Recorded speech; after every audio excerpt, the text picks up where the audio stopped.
Hi, my name is Rabbi Sokol, and we're going to continue with Kitzur Shulchan Aruch today. We're doing Siman Hey, Part Siete, which is Spanish for 7.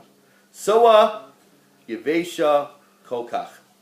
Excrement, which is so dry. Shehi Nefreches Al Yedei Galila. That rolling it causes to crumble. So if you see excrement and you're like, oh, I wonder if it's dry, pick it up and start rolling it like dice. If it crumbles, Harehi Kafar. And it's considered to be like dust. So how do you know if you can dive in the area and you see some excrement on the ground? Just pick it up and throw it. Crumbles like dust, bam, you can dive in there. As long as it does not emit a foul odor. So after you do that, smell it. If it smells bad, then whatever. Now I'm just going to change what I'm saying right now because I know someone will try to do this.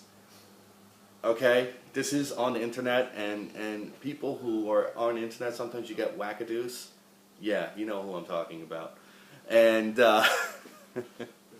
people will actually try it. No, don't do that. Okay? If you see, as I said, that you do have dog excrement over time that turns white, you know, that's what I'm talking about. You can be able to tell in whatever it is. And just rule of thumb, if you see excrement anywhere, go away from it to daven. But if you don't have a choice, fine, do so.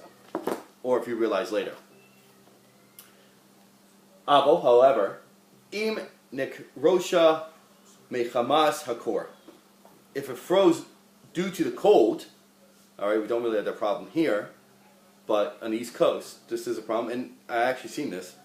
Kivan shechola lachozer lakamusa bisman hachom.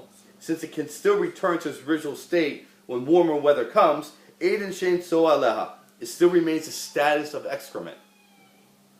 But soa shenis kasa b'shalek. Excrement that was covered with snow, chasu kitsuya, has a status of covered excrement, which means you could daven in front of it. So if it's covered in snow, it is.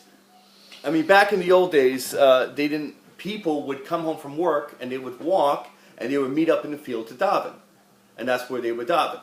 You know, in the field, they would daven mincha or marv, and they would just meet up in the field at a certain time and they would daven. So in the field, animals go through, deer, so on and so forth. So people would see things on the ground and they would have to bring up these halachos. So that's why we're bringing up, and this is why we're discussing it. As I said, we're almost done with it. And then we're going to go on to, I think, halachas of saying Amen, which is beautiful. Continue tomorrow.